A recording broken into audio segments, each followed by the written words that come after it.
So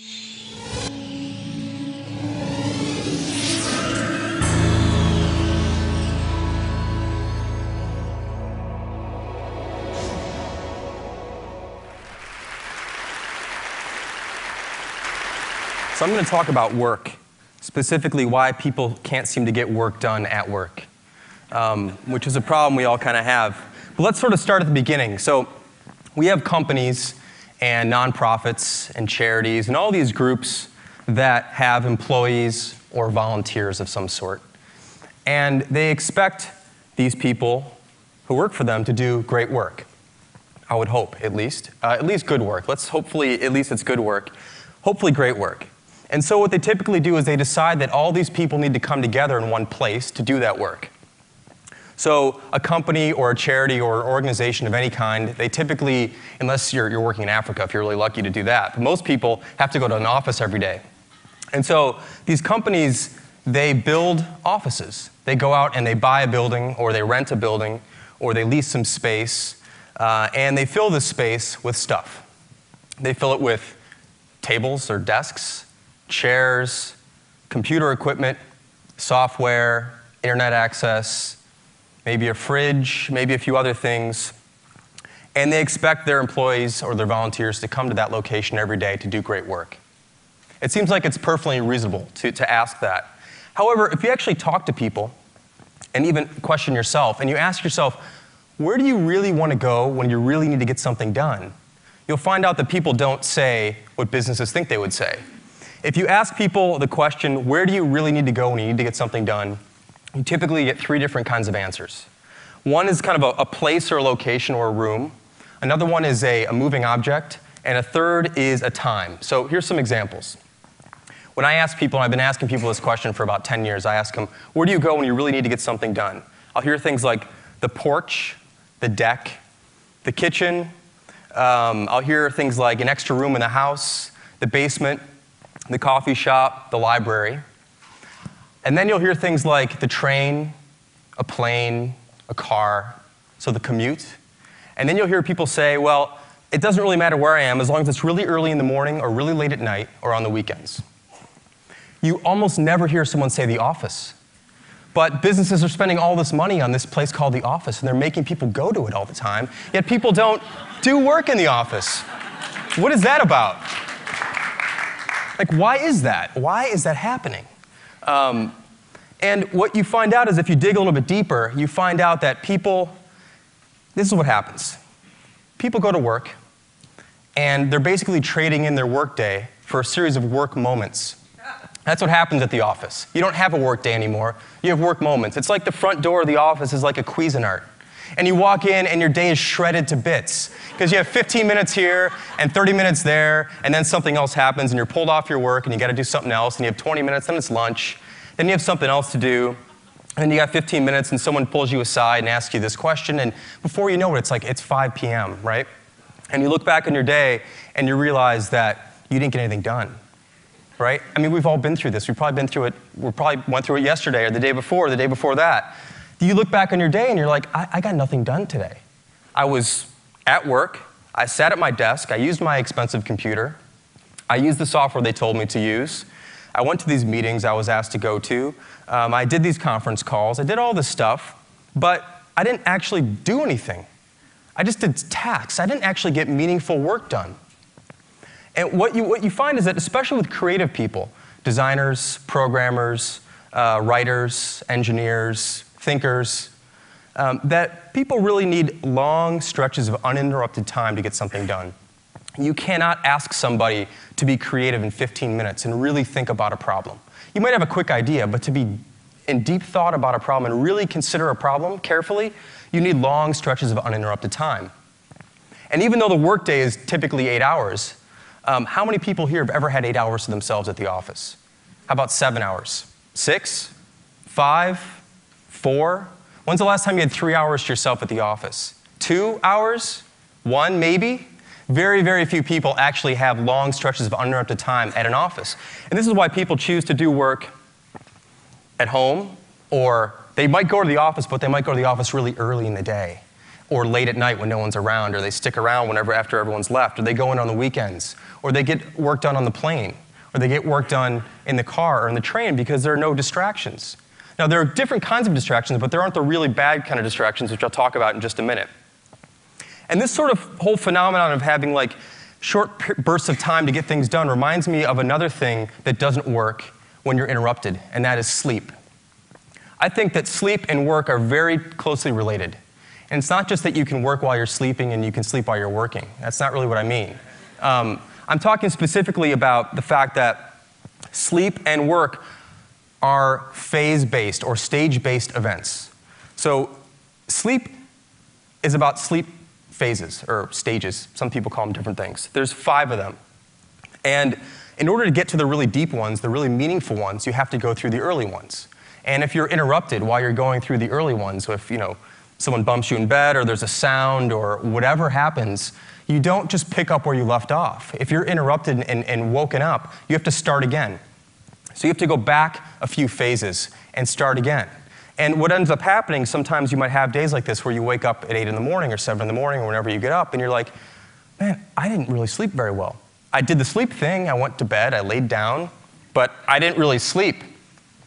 Because sleep is not, people say you go to sleep, but you really don't go to sleep. You go towards sleep. It just takes a while. You got to go through these phases and stuff. And if you're interrupted, you don't sleep well.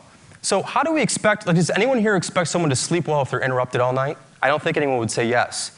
Why do we expect people to work well if they're being interrupted all day at the office? How can we possibly expect people to do their job if they're going to the office to be interrupted? That doesn't really seem like it makes a lot of sense to me. So what are these interruptions that happen at the office that don't happen in other places? Because in other places you can have interruptions like you can have, the TV, or you could go for a walk, or there's a fridge downstairs, or you've got your own couch, or whatever you want to do. And if you talk to certain managers, they'll tell you that they don't want their employees to work at home because of these distractions. They'll also say that sometimes they'll also say, well, if I can't see the person, how do I know they're working? Which is ridiculous, of course, but that's one of the excuses that managers give. And I'm one of these managers. I understand, I know how this goes. We all have to improve on this sort of thing. But oftentimes they'll cite distractions. I can't let someone work at home. They'll watch TV. They'll do this other thing. It turns out that those aren't the things that are really distracting, because those are voluntary distractions. You decide when you want to be distracted by the TV. You decide when you want to turn something on. You decide when you want to go downstairs or go for a walk. At the office, most of the interruptions and distractions that really cause people not to get work done are involuntary. So let's go through a couple of those. Now, managers and bosses will often have you think that the real distractions at work are things like Facebook and Twitter and YouTube and other websites. And in fact, they'll go so far as to actually ban these sites at work. Some of you may work at places where you can't get to these certain sites. I mean, is this China? What the hell is going on here? You can't go to a website at work, and that's the problem? That's why people aren't getting work done, because they're going to Facebook and they're going to Twitter? That's kind of ridiculous. It's a total decoy. And, today's Facebook and Twitter and YouTube, these things are just modern-day smoke breaks. No one cared about letting people take a smoke break for 15 minutes 10 years ago. So why does everyone care about someone going to Facebook here and there, Twitter here and there, YouTube here and there? Those aren't the real problems in the office. The real problems are what I like to call the M&Ms, the managers and the meetings. Those are the real problems in the modern office today. And this is why things don't get done at work. It's because of the M&Ms. Now, what's interesting is if you listen to all the places that people talk about doing work, like at home or in the car or on a plane or late at night or early in the morning, you don't find managers in meetings. You find a lot of other distractions, but you don't find managers in meetings. So these are the things that you don't find elsewhere, but you do find at the office. And managers are basically people whose job it is to interrupt people. That's pretty much what managers are for. They're for interrupting people. They don't really do the work, so they have to make sure everyone else is doing the work, which is an interruption.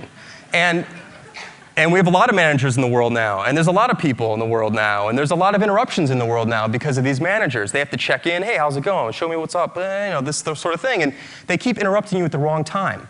While you're trying to actually do something that they're paying you to do, they tend to interrupt you. That's kind of bad. But what's even worse is the thing that managers do most of all, which is call meetings. And meetings are just toxic, terrible, poisonous things during the day at work. We all know this to be true.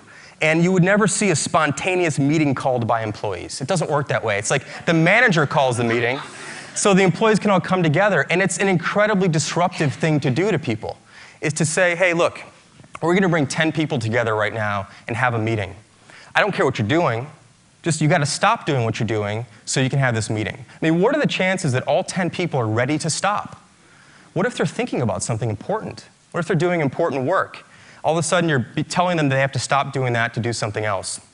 So they go into a meeting room, they get together, and they talk about stuff that doesn't really matter, usually, because meetings aren't work. Meetings are places to go talk about things you're supposed to be doing later. But meetings also procreate. So one meeting tends to lead to another meeting and tends to lead to another meeting. There's often too many people in the meetings, and they're very, very expensive to the organization. Companies often think of a 1-hour meeting as a 1-hour meeting, but that's not true unless there's only one person in that meeting. If there are 10 people in the meeting, it's a 10-hour meeting. It's not a 1-hour meeting. It's 10 hours of productivity taken from the rest of the organization to have this one-hour meeting, which probably should have been handled by 2 or 3 people talking for a few minutes. But instead, there's a long scheduled meeting because meetings are scheduled the way software works, which is in like increments of 15 minutes or 30 minutes or an hour. You don't schedule an 8-hour meeting with Outlook. You can't. I don't even know if you can. You go 15 minutes or 30 minutes or 45 minutes or an hour. And so we tend to fill these times up when things should really go really quickly. So meetings and managers are 2 major problems in businesses today, especially at offices. These things don't exist outside of the office.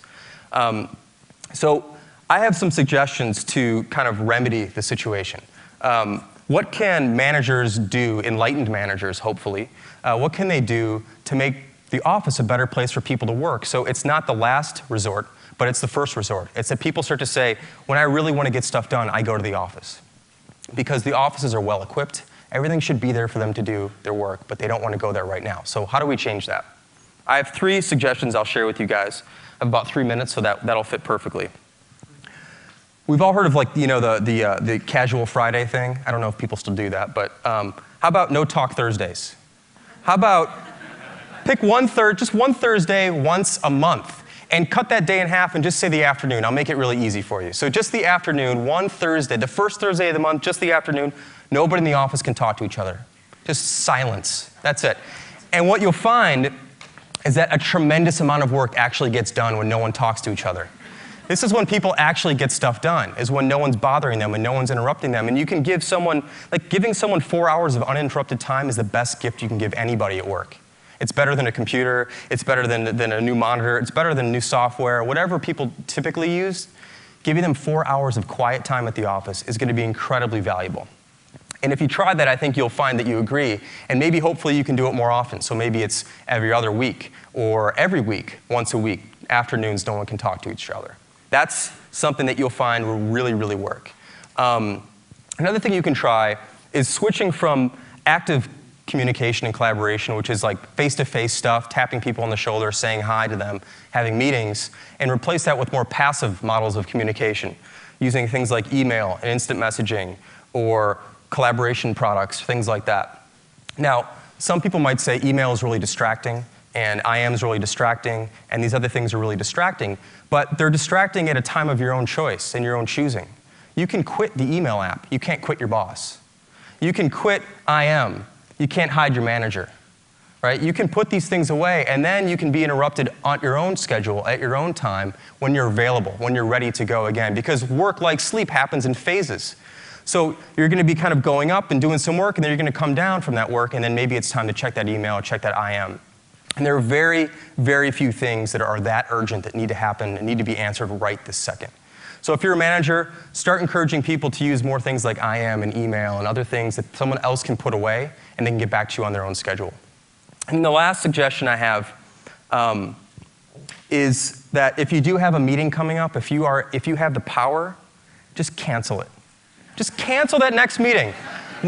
Today's Friday, so Monday, usually people have meetings on Monday, just don't have it. Now, I don't mean like move it. I mean just erase it from memory, it's gone, and you'll find out that everything will be just fine.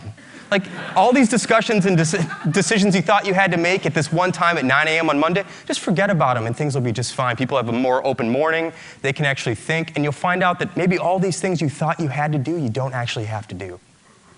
So those are just 3 quick suggestions I wanted to give you guys to think about this.